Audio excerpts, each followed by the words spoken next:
का है, ठीक है।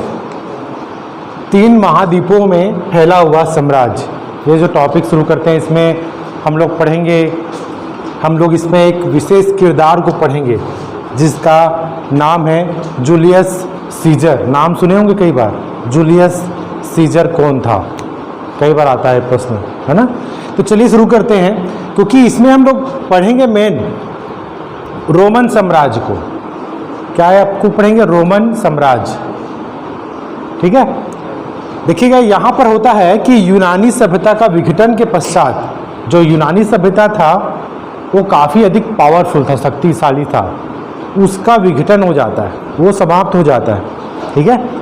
यूनानी सभ्यता का विघटन के पश्चात किसका उदय होता है, रोमन साम्राज्य का। तो आपको यहाँ पर याद रखना पड़ेगा कि रोमन साम्राज्य का उदय कैसे होता है, यूनानी सभ्यता के बाद, ठीक है। रोमन साम्राज्य, हम लोग बहुत सारी चीज़ें पढ़ते हैं कि भाई ये जो शब्द है लैटिन भाषा का शब्द है, बहुत सारे शब्दों को पढ़ते हैं। तो यहाँ पर आप करिएगा लैटिन भाषा का शब्द जो है रोमन से जुड़ा हुआ है। रोमन शब्द लिखिए, बोलते हैं रोमन 1 2 3 वाला एक होता है ना, एक इस तरह का भी होता है, ठीक है। ये वाला वर्ड, इसको कितना पढ़ेंगे हम लोग, 5, और इसको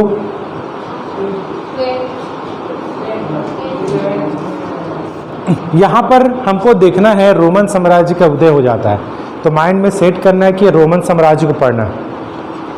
3 महाद्वीपों में फैला हुआ साम्राज्य। तो यहाँ पर मेरे पास एक ग्लोब है, ये ग्लोब दिखेगा, ग्लोब है और 3 महाद्वीप है यहाँ पर, बहुत सारे महाद्वीप हैं, मगर हम इस टॉपिक में पढ़ेंगे 3 महाद्वीप को। एक महाद्वीप तो हम देख सकते हैं यहाँ पर एशिया का, ये वाला क्षेत्र एशिया का होगा, ये वाला यूरोप का, ये अफ्रीका का, और तीनों महाद्वीप में फैला हुआ है ये रोमन साम्राज्य। काफ़ी बड़ा शक्तिशाली साम्राज्य है। हम इसको पढ़ेंगे आगे, भौगोलिक स्थिति में पढ़ेंगे कहाँ पर क्या है। तो यहाँ पर हम लोग देख लेते हैं कि भूमध्य सागर है, ये भूमध्य सागर, ठीक है। ये दक्षिण में अफ्रीका महाद्वीप, ये अफ्रीका महाद्वीप है, उसका उत्तरी क्षेत्र, यहीं पर सहारा मरुस्थल है, विश्व का सबसे बड़ा मरुस्थल सहारा मरुस्थल है। तो यहाँ पर आपको याद रखना है कि ये भूमध्य सागर है, भूमध्य सागर के चारों ओर रोमन साम्राज्य फैला हुआ था, ठीक है। रोमन साम्राज्य हम पढ़ेंगे 1000 ईसा पूर्व में इसका उदय हुआ था। एक लेटिवा जिला था, है ना, बाद में इसका लैटिन नाम हो गया, बाद में हम लोग इसको भी पढ़ेंगे। तो हम लोग यहाँ पर देखते हैं कि रोमन साम्राज्य के जानने के कौन कौन से स्रोत हैं जिसके जरिए हम जान पाते हैं। तो पहला आपको याद रखना है पाठ्य सामग्री। पाठ्य सामग्री जो आप लोगों के पास बुक है, पुस्तक है, ये पाठ्य सामग्री के अंतर्गत आएगा। पाठ्य सामग्री में हमको जो उत्खनन में मिले, क्या क्या मिले हैं, वर्ष वृत्तांत मिले, जिसको एनल्स बोला गया है, किसी व्यक्ति विशेष के बारे में या किसी व्यक्ति के द्वारा वर्ष भर जो लिखा जाता है उसको वर्ष वृत्तांत। एक वर्ष 365 दिन, 365 दिन में वो हर दिन कुछ न कुछ लिखता है किसी के संदर्भ में। समझ लीजिए वो लिखेगा किसी के बारे में, अगर बात करेंगे हम जूलियस सीजर के बारे में लिख रहा हो 365 दिन तक, वर्ष भर, है ना, कोई व्यक्ति विशेष के द्वारा वर्ष भर लिखा जाता है कोई पत्र में, तो उसको हम लोग बोलते हैं क्या, वर्ष वृत्तांत नाम से। और है पत्र, किसी व्यक्ति के द्वारा दूसरे व्यक्ति को भेजा गया पत्र। व्याख्यान, किसी सभा में व्याख्या दिया गया हो, व्याख्यान या प्रवचन, ये सब पाठ्य सामग्री में आता है। तो पहला आ गया पाठ्य सामग्री के आधार पर हमको रोमन साम्राज्य के बारे में जानकारी मिलती है। पाठ्य सामग्री, वर्ष वृत्तांत, पत्र, व्याख्यान, प्रवचन, क्लियर हो गया, इसमें आएगा, ठीक है। दूसरा देखेंगे प्रलेख या दस्तावेज। एक विशेष प्रकार का वृक्ष होता है ना, इसको हम लोग बोलते हैं, उस वृक्ष के पत्ते में पेपाइरस जो पेड़ है उसके जो पत्ते में लिखा जाता है ना, और जो उस पत्ते में लिखता था उसको पेपाइरस शास्त्री बोलते थे, है ना, पेपाइरस शास्त्री। जो व्यक्ति लिख रहा है उस पत्ते को तोड़ के लाया, सुखाया, उसमें कुछ विशेष प्रकार का रासायनिक चीज़ों से उसको पत्ते को लिखता था, उस पत्ते के ऊपर वह पत्ते की खासियत ये थी कि वह कम से कम 500 से 600 साल तक सुरक्षित रहती थी। जैसे कि हम लोग कागज़ में लिखें तो सुरक्षित नहीं रहेगी, अधिक से अधिक आपका 100 साल तक, उसके बाद वो खुद ब खुद क्या हो जाएगा, नष्ट हो जाएगा, बहुत अधिक सॉफ्ट हो जाएगा। मगर पेम्पायरस पेड़ के जो पत्ते थे ये 500 साल तक सुरक्षित रहते थे। और पेम्पायरस पत्ते में जो लिखता था उसको हम लोग बोलते थे पेम्पायरोलॉजिस्ट या पेम्पायराइज शास्त्री। क्लियर हुआ? उस समय जो पत्तों में लिखते थे तो कौन से पेड़ के पत्तों में लिखते थे? पेम्पायरस पत्ते। क्लियर यहाँ पर? ठीक है।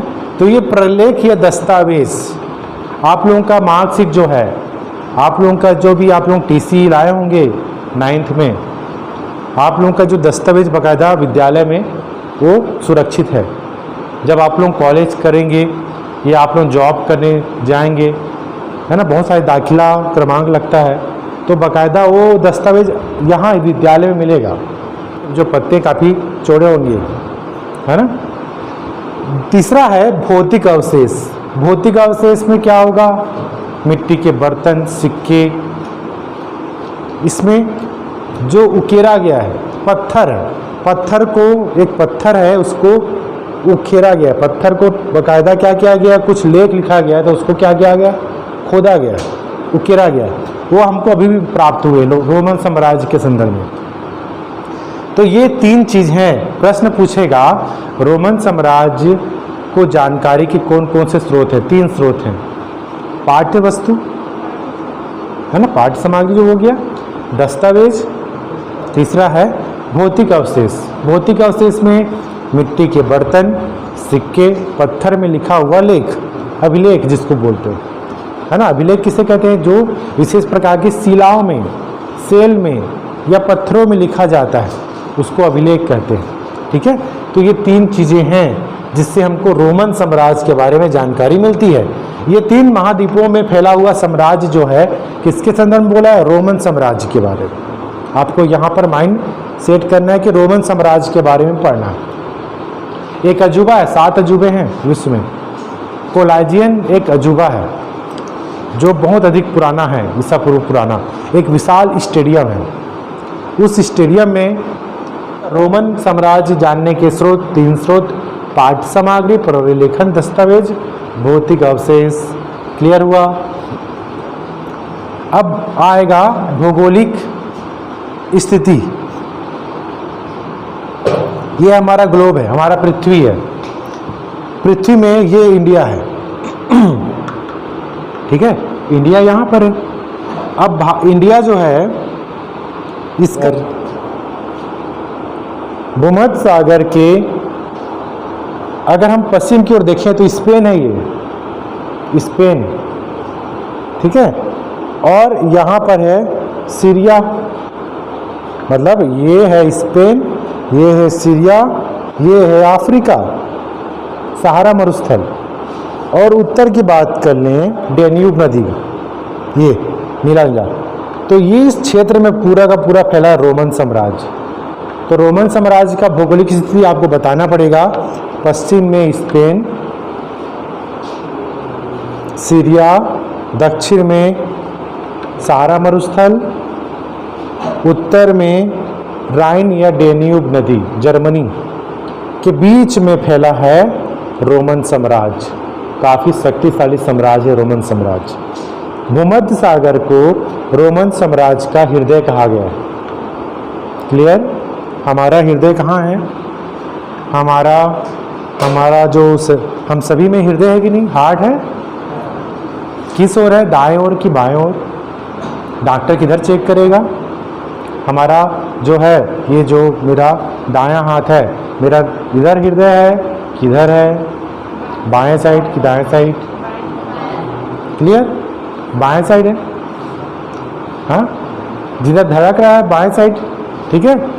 तो देखेंगे तो भूमध्य सागर को भी रोमन साम्राज्य का हृदय स्थल कहा गया। रोमन साम्राज्य का हृदय स्थल भूमध्य सागर को, स्पेन, इधर बात करें तो सीरिया।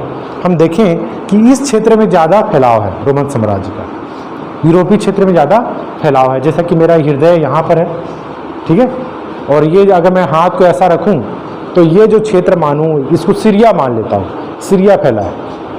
भूमध्य सागर, राइन डेन्यूब नदी, सहारा मरुस्थल, और ये है स्पेन, इस क्षेत्र में पूरा फैला हुआ है। तो अगर स्थल की बात करूं मैं तो यूरोपीय क्षेत्र में क्या है, रोमन साम्राज्य का विस्तार है सबसे ज़्यादा। क्लियर, समझ में आ रहा है? अधिकांश लोग नए लग रहे हैं। रोमन साम्राज्य की भौगोलिक स्थिति कैसी थी, तो बन जाएगा भूमध्य सागर को हृदय बोला गया है, दक्षिण में सहारा, उत्तर में राइन डेन्यूब, और पश्चिम में क्या है, स्पेन, और इधर आपका सीरिया। तो वही बता रहा है ये भूमध्य सागर, स्पेन, सीरिया, यूरोप, अफ्रीका फैला हुआ है। कहाँ तक फैला? हम रोमन साम्राज्य बोल रहे हैं, 3 महाद्वीपों में फैला हुआ साम्राज्य, पढ़ लिए, निकल लिए, मगर समझ नहीं रहे हम लोग। सर आप ये 3 महाद्वीप बताए कहाँ हो सर आप? इसमें सब बताया, तो इसमें पहला महाद्वीप आ गया यूरोप, दूसरा आ गया अफ्रीका, तीसरा आ गया एशिया। 3 महाद्वीप में फैला ही। कौन सा? रोमन। पहली एक प्रश्न, एक ऐसा साम्राज्य जो 3 महाद्वीपों में फैला है, कौन सा है? रोमन। नाम है रोमन, रोमन 3 शब्द है, रोमन साम्राज्य, जिसको हमको पढ़ना है, हमारा अध्याय में है, ठीक है। अब देखिएगा, रोमन साम्राज्य के बारे में जानते हैं कि रोमन साम्राज्य जो है उसकी राजधानी कौन सी है? रोम, ठीक है। रोमन साम्राज्य की राजधानी रोम है। रोमन साम्राज्य की राजधानी रोम। क्लियर हो गया? प्रश्न पूछेगा रोमन साम्राज्य की राजधानी कौन सी है? रोम, ठीक है। कहाँ है रोम? इटली के नाम सुने हो आप लोग? इटली, तो इटली की जो राजधानी रोम है, और रोम जो शहर है किस नदी के किनारे? टाइबर नदी के किनारे। टाइबर नदी के किनारे रोम है। वो काफ़ी अधिक विशाल सभ्यता हुआ करती थी, काफ़ी समृद्ध सभ्यता हुआ करती थी, क्योंकि यही जो रोमन साम्राज्य था अपनी सभ्यता का फैलाव करता है। यूरोप में जितने भी आज हम देखें, ये रोमन साम्राज्य की देन है। यूरोप को जितना शिक्षित किया है रोमन साम्राज्य ने किया है, क्योंकि उसका सभ्यता का विस्तार होता है, ठीक है। क्योंकि किसी व्यक्ति में अगर विशेषता होती है तो उसका फैलाव होता है। मैं बोलता हूँ क्लास में अगर कोई व्यक्ति अगर अच्छा पढ़ने में तेज है, दूसरे लोग मोटिवेट होंगे, आगे पढ़ेंगे। तो वैसे रोमन साम्राज्य में भी अपनी एक विशेष योग्यता थी, विशेषता थी, जिसका फैलाव कहाँ हुआ? यूरोप तक, एशिया में, अफ्रीका में। क्लियर, समझ में आ रहा है? नहीं आ रहा है ना? ध्यान से सुनिए, क्योंकि घर में जाके पढ़िएगा, इसको पढ़ेंगे तो समझ में नहीं आएगा। यहाँ पर मैं आपको ये बता रहा हूँ, हमको एक विशेष सभ्यता के बारे में पढ़ना है, उसका नाम है रोमन, ठीक है। कहाँ कहाँ फैली थी? हमने बोला उसका कोई एक क्षेत्र होगा, वहाँ पर फैला था वो। मैंने ग्लोब लाया, ग्लोब में बताया कि ये भारत है, हम लोग यहाँ से हम लोग जा रहे हैं उड़न तस्तरी में, वो टाइम मशीन में चले गए वहाँ पर। जब हम लोग ऊपर से उड़ रहे हैं, राठौर सर ये कौन सा साम्राज्य है? तो मैं आप लोगों को बता रहा हूँ सर, आप लोगों को बता रहा हूँ कि ये भूमध्य सागर है। भूमध्य सागर क्यों फेमस था? क्योंकि रोमन साम्राज्य का हृदय था ये। जितना व्यापार होना है वो इसी में होना है, भूमध्य सागर में। तो भूमध्य सागर एक समृद्ध था। Europe, Africa, Asia. क्लियर? मैं बार बार रिपीट कर रहा हूँ उसको आपको याद करने के लिए, ठीक है। क्योंकि भौगोलिक स्थिति को मैंने बता दिया यहाँ पर मैंने इसी चीज़ को इंगित किया है कि रोमन साम्राज्य कहाँ पर फैला था, मगर है ना, आदमी अकेला नहीं रह सकता, कोई ना कोई उसका दुश्मन होता है। तो वैसी साम्राज्य जो है, रोमन साम्राज्य का भी एक दुश्मन हुआ करता था, नाम है ईरान। दोनों के बीच युद्ध हुआ करता था, मगर युद्ध का एक लक्ष्मण रेखा है, उसको फरात नदी कहा गया है। फरात नदी के उस ओर ईरान, इस ओर रोमन आपस में युद्ध किया करते थे, क्योंकि रोमन साम्राज्य के सेनापति लोग थे हमेशा युद्ध में ही उलझे रहते थे, इस कारण पावरफुल हो गए थे, शक्तिशाली हो गए थे। अगर आप किसी चीज़ को बार बार पढ़ते हैं, अगर कमज़ोर व्यक्ति है बार बार पढ़ रहा है उसी चीज़ को, रिवीजन कर रहा है, वो जो बुद्धिमान है उसको पछाड़ देगा, है ना। लगता है हम कमज़ोर हैं, हमको याद नहीं हो रहा है, भूल जाते हैं सर, मन में बैठा के रखें आप, हम भूल जाते हैं सर। हम आप अभी क्लास में पढ़ाते हैं मगर घर में जाते तक हम भूल जाते हैं कि क्या पढ़ा है सर, क्योंकि हम रिवीजन नहीं करते उस चीज़ का। रिवीजन करना एक ब्रह्मास्त्र है। एक कमज़ोर व्यक्ति है या क्रिकेटर है जिसको खेलना ही नहीं आता क्रिकेट, मगर बार बार प्रैक्टिस कर रहा हो, इतना अच्छा प्रैक्टिस करेगा और सचिन तेंदुलकर बन जाएगा। प्रैक्टिस करना है। तो रोमन साम्राज्य के जो सेनापति हैं, सैनिक लोग हैं, बार बार प्रैक्टिस कर रहे हैं, किससे? युद्ध लड़ रहे हैं, युद्ध लड़ रहे हैं, बार बार प्रैक्टिस कर रहे हैं, तो क्या बन जा रहे हैं? शक्तिशाली हो जा रहे हैं और पूरे क्षेत्र में वो कब्जा कर लेते हैं, चाहे यूरोप हो, चाहे अफ्रीका हो, चाहे एशिया हो। अब एशिया की ओर क्या है? ईरान है। ईरान क्या कर रहा है? उनसे भी युद्ध कर रहा है ईरान, मगर बीच में फरात नदी आ गया है। फरात नदी को हम लोग पढ़े मेसोपोटामिया में, एक ऐसी नदी है जहाँ पर बाढ़ आता है, बाढ़ का पानी फैल गया, उपजाऊ मिट्टी हो गया, और उपजाऊ मिट्टी के लिए क्या हो रहा है? युद्ध हो रहा है ईरान और रोम के लिए। क्लियर हो गया? तो यहाँ पर रोम और ईरान के बीच युद्ध होता है। रोम भी ज़्यादा उतना हस्तक्षेप नहीं करता, उधर का वातावरण, उधर का जलवायु को समझ नहीं पा रहा है, इस कारण उसको वहीं तक, फरात नदी तक वो सीमित है। ईरान वाले भी आगे नहीं आ रहे क्योंकि जान रहे हैं कि रोमन साम्राज्य काफ़ी ताकतवर है, शक्तिशाली है, इसका वो आगे भी नहीं आ रहे। फरात नदी उन लोगों को रोका हुआ है। तो रोमन साम्राज्य क्या अकेला था उस समय शक्तिशाली? नहीं, ईरान भी था, ईरान भी था शक्तिशाली। ठीक है, तो हमको रोमन साम्राज्य को पढ़ना है यहाँ पर। क्लियर हो गया? रोमन साम्राज्य का भौगोलिक स्थिति कहाँ कहाँ था बन जाएगा। उत्तर में राइन नदी, डेन्यूब नदी, दक्षिण में सहारा मरुस्थल, अफ्रीका महाद्वीप, पश्चिम में स्पेन, है ना। हम देखें पूर्व की ओर देखें तो सीरिया, बीच में भूमध्य सागर जिसको रोमन साम्राज्य का हृदय स्थल कहा गया है। एक सागर को हृदय क्यों कहा? क्योंकि उस सागर में ही व्यापारिक गतिविधियां चलनी हैं। इटली जो है उस सागर के बीच में ही है। क्लियर हो गया? नारंगी, संतरे, जितने रसीले फल मिलेंगे आपको यही मिलेंगे। भूमध्य सागरी जलवायु काफ़ी अच्छा जलवायु होता है, भूमध्य सागरी जलवायु, रसीले फल मिलते हैं यहाँ। नेपल्स आपको इस क्षेत्र में मिलेंगे। ठीक है, इसके अलावा हम तो देख लिए कि इसके बीच में क्या। आप बीच की बात कर लें तो यहाँ पर उत्तर में आल्प्स पर्वत है। इटली जो है, इटली जो है रोम, कौन सा पर्वत है? मध्य में एपिनाइज। ऐसा समझ लीजिए, याद मत करिए, आपको याद इसको करना है। और इसके पूर्व में एडियाटिक सागर है, सब एडियाटिक सागर मिलेगा इसमें, इस आप ग्लोब में। ठीक है, तो क्लियर हुआ। भौगोलिक स्थिति को मैंने यहाँ पर को आप इसको याद कर लीजिए। रोम शहर किस नदी के किनारे बसा हुआ है?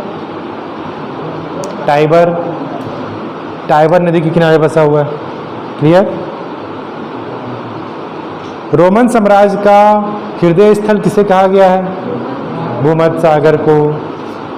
रोमन साम्राज्य का प्रतिद्वंदी कौन था? दुश्मन कौन था? ईरान था। रोमन साम्राज्य और ईरान के बीच में कौन सा नदी है? फरात नदी। ठीक है, तो ये हमको जानना है। जान गए। अब इतिहास को देखते हैं कि ये रोमन साम्राज्य आखिर कब बना। 1000 ईसा पूर्व में। देखिए यहाँ पर है 1000 ईसा पूर्व में लेटियम जिला है। लेटियम 1000 ईसा पूर्व में लेटियम जिले में इसका निर्माण हुआ, इसका उदय हुआ। लेटियम से क्या बन गया बाद में? लेटिन हम लोग बहुत सारे पढ़ते हैं, political, history, geography, botany, chemistry, physics, हर शब्द में लेटिन वर्ड यूज होगा। हम देखते हैं कि इस शब्द का उद्भव लेटिन भाषा से बना है, चाहे अंग्रेजी इंग्लिश भी हो वो भी लेटिन भाषा से बना है ना। तो लेटिन वर्ड कहाँ से आया है? इसी लेटियम जिला से आया। वहाँ जो भी भाषा बोली जाती थी उसको लेटिन भाषा बोल दिया गया। 1000 ईसा पूर्व में लेटियम नामक स्थान पर रोमन साम्राज्य का उदय हुआ, जिस और वहाँ की भाषा को क्या बोल दिया गया? लेटिन। लेटिन क्यों बोल दिया गया सर? क्योंकि भाई वहाँ पर लेटियम जिला में, ये एक छोटे से जगह में इसका उद्भव होता है। उद्भव, ठीक है, उद्भव मतलब इस रोमन साम्राज्य का उदय होता है, जन्म होता है। कहाँ पर? लेटियम में। और वहाँ जितने लोग जिस भाषा का प्रयोग करते थे उसको लेटिन भाषा बोल दिया गया, ठीक है। फिर बाद में ही रोमन भाषा बन गया, इसके पश्चिम में ग्रीक भाषा आ गया, है ना। फिर ज़्यादा नहीं बोलता मैं इसको, जितना जानना है उतना आपको जानना है, क्योंकि पुस्तक में बहुत सारी चीज़ें हैं, आप उलझ जाते हैं पढ़ते पढ़ते और लगता है बस पढ़ना बंद कर दिया जाए, समझ नहीं आ रहा है। तो यहाँ पर आपको याद रखना 1000 ईसा पूर्व लेटियम जिला में रोमन साम्राज्य जिला में रोमन साम्राज्य का उदय हुआ, उदय, है ना। हमने देखा यहाँ पर कुछ स्टोरी है, इसमें बहुत सारी चीज़ें हैं कि रोमन साम्राज्य कैसे इतना पावरफुल, शक्तिशाली क्यों बना। क्योंकि उसकी सेनापति हुआ करते थे। सेनापति लोग क्या करते थे? आपसी युद्ध में काफ़ी अधिक शक्तिशाली हो गए। और वो क्या शक्तिशाली होने का असर क्या हो गया? क्योंकि यूरोपीय क्षेत्र पर कब्जा कर लिए, अफ्रीकी क्षेत्र पर कब्जा कर लिए, मिस्र इसके अधीन था, है ना। पूरा पूर्वी क्षेत्र पर भी कब्जा कर लेते हैं। क्यों? सेनापति काफ़ी अधिक कुशल थे। और सेनापतियों का साथ कौन देता था? सैनिक। सैनिक लोग साथ देते थे, ठीक है। तो यहाँ पर जिस क्षेत्र पर वो कब्जा कर लेते थे, समझ लीजिए एक सेनापति है शक्तिशाली उस समय का, एक क्षेत्र है जहाँ पर ये लड़के लोग हैं सब, उस क्षेत्र पर कब्जा कर लेते हैं, आक्रमण कर लेते हैं। आक्रमण करेंगे, परास्त कर लिए इनको, और इनको क्या करते हैं? पूरी तरह से मारते नहीं। जो योद्धा है वो तो शहीद हो गए, मार दिए, मगर जो निवासी थे उनको क्या बना देते? दास। दास बना देते थे। जैसे कि दास बनाने में क्या हो गया? किसी तरह का भी काम होता था उन दास को करना ही पड़ता था। जिस प्रकार से गाय भैंस हम रखते हैं ना, गाय भैंस से हम लोग क्या करते हैं? ज़रूरत की चीज़ें हम लोग उपयोग कर लेते हैं। बांध दिए, समय पर चारा दे दिए, डंडा मार दिए, है ना, ये हो जाता है। तो दासों के साथ भी ऐसा बिहेव करते थे। दासों को बकाया जंजीरों से बांध देते थे। जब काम करवाना हो, है ना, तो 10-12 दासों को बांध दिए और उनको बोल दिए कि भाई ये काम करना है। उनको बकायदा एक पैर उनका बंधा ही रहता जंजीरों से, वो काम करते थे। समय पर खाना दिए ना दिए बात की बात है, मगर काम करना ही है। जो दास अगर विद्रोह करता था तो उनको मार देते थे। तो उस समय दासों का क्या होता था? दासों को बेचा जाता था ऊंचे ऊंचे दामों में, ठीक है। अभी तो बहुत सारे नौकर चाकर हैं, उनको विशेष रूप से महीना दिया जाता था वेतन, मगर उस समय ऐसा नहीं है। दास मतलब दास, खरीद लिए मतलब आप उसके साथ पूरी तरह से शोषण करिए, उसका काम करवाइए, है ना। तो ये जो है सेनापति किसी क्षेत्र पर जीतते थे, उस क्षेत्र पर बहुत उनको दास मिलता था, उसको क्या कहते बेहिताशा काम करवाते थे। तो यहाँ पर हमको देखना ये है कि उस समय का जो क्षेत्र था काफ़ी अधिक शक्तिशाली था, सभ्यता के रूप में काफ़ी अधिक शिक्षित था। और उसी समय 2 सेनापति काफ़ी शक्तिशाली हो गए थे। पाम्पी, पहला सेनापति का नाम है पाम्पी और दूसरा है जूलियस सीजर। 2 सेनापति हैं वहाँ तो हजारों सेनापति हैं, हजारों सेनापति में 2 सेनापति काफ़ी अधिक पावरफुल, शक्तिशाली, पॉम्पी और जूलियस सीजर। इसका नाम बहुत सुने होंगे, बहुत सारे फिल्मों में आए होंगे, जूलियस सीजर का नाम। 2 शक्तिशाली सेनापति आपस में लड़ते हैं, काफ़ी अधिक युद्ध होता है, जीत जाता है जूलियस सीजर, मारा जाता है पॉम्पी, और पूरा रोमन साम्राज्य में किसका कब्जा हो जाता है? जूलियस सीजर का। इसको हम बोल सकते हैं गृह युद्ध।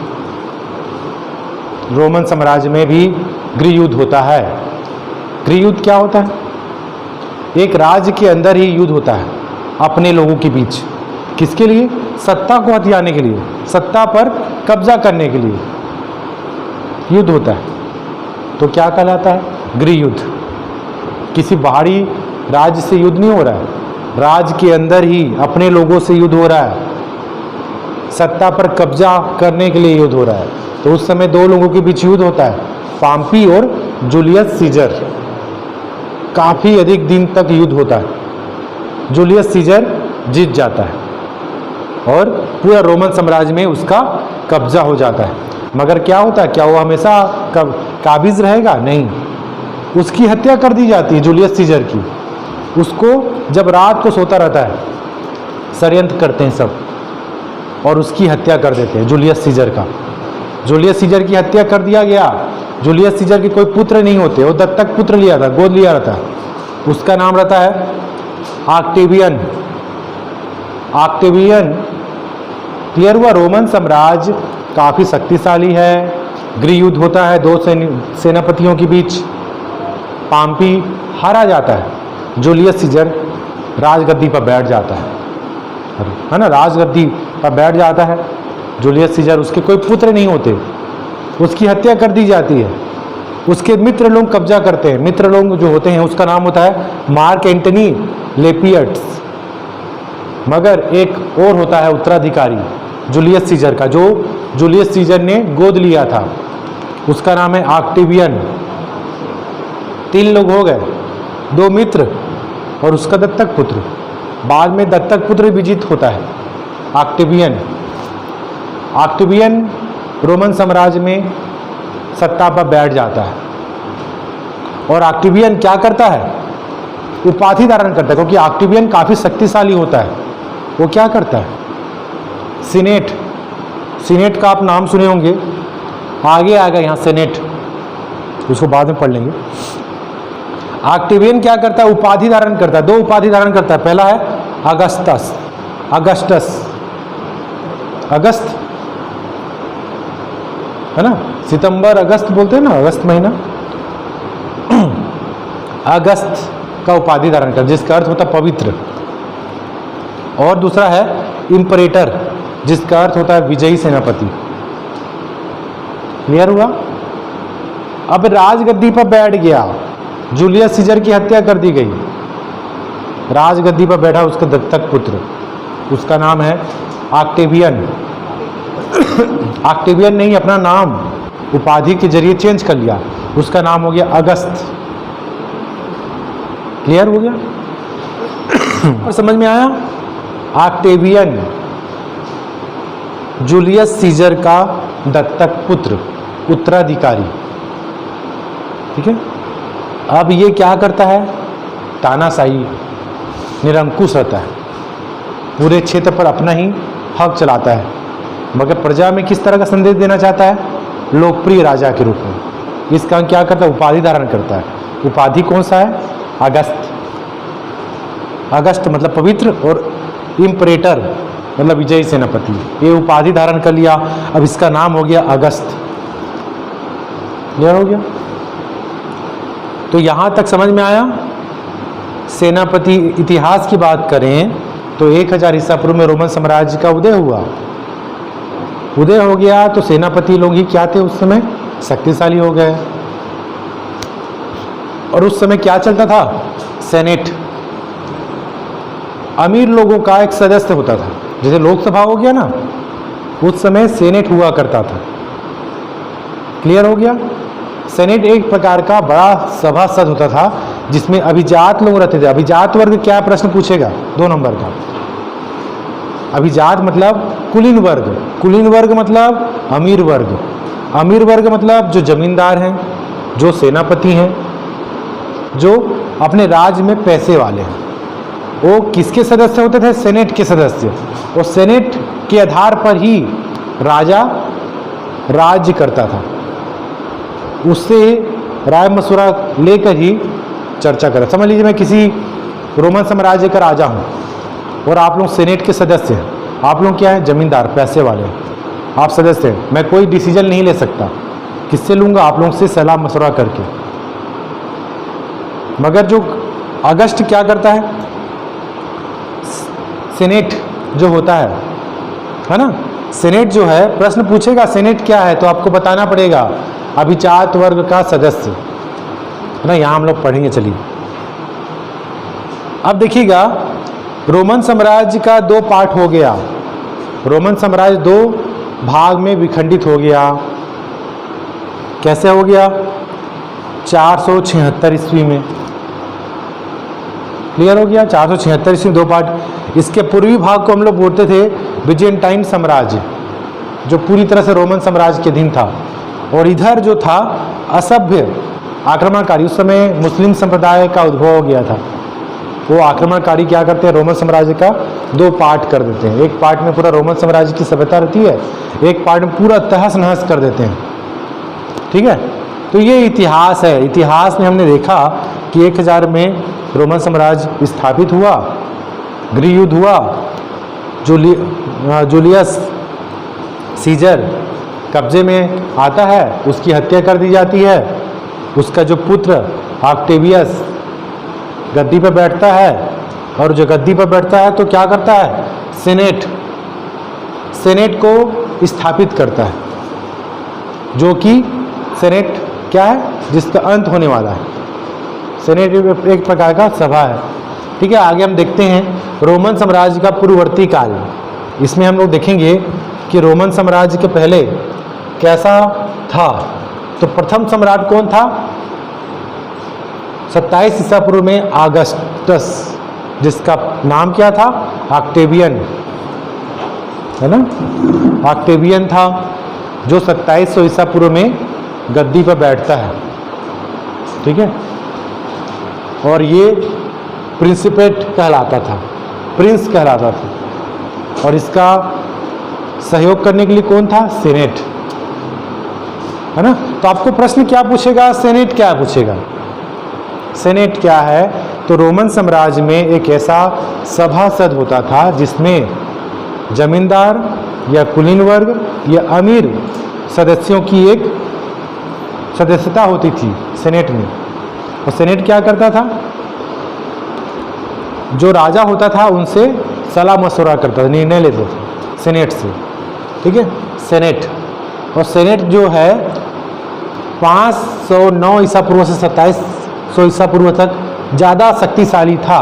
जैसे ही अगस्त बनता है ना, उसके बाद ये क्या हो जाता है? क्षीण हो जाता है ना। फिर होता यह है कि सैनिक, सेनापति और सम्राट 3 मुख्य पद हो जाते हैं। सैनिक कौन होता है? सैनिक जो है किसके अधीन होते हैं? सेनापति के अधीन। सेनापति किसके अधीन होते हैं? सम्राट के अधीन। मगर सैनिक लोगों की अगर मांग पूर्ति नहीं होती थी तो वो लोग क्या करते थे? विद्रोह। और विद्रोह को अगर नहीं कुचला गया तो वो जो क्षेत्र है वो अलग हो जाता था रोमन साम्राज्य से, है ना। तो ऐसा बहुत सारी चीज़ें आई हैं उस समय का। मगर सबसे शक्तिशाली सम्राट था टिबेरियस। टिबेरियस शक्तिशाली सम्राट था। तो ये हम लोग स्टार्टिंग में देखें, यहाँ पर आपको महत्वपूर्ण प्रश्नों को पूछेगा। रोमन साम्राज्य की जानकारी के स्रोत कौन कौन से हैं? रोमन साम्राज्य की भौगोलिक स्थिति कैसी थी?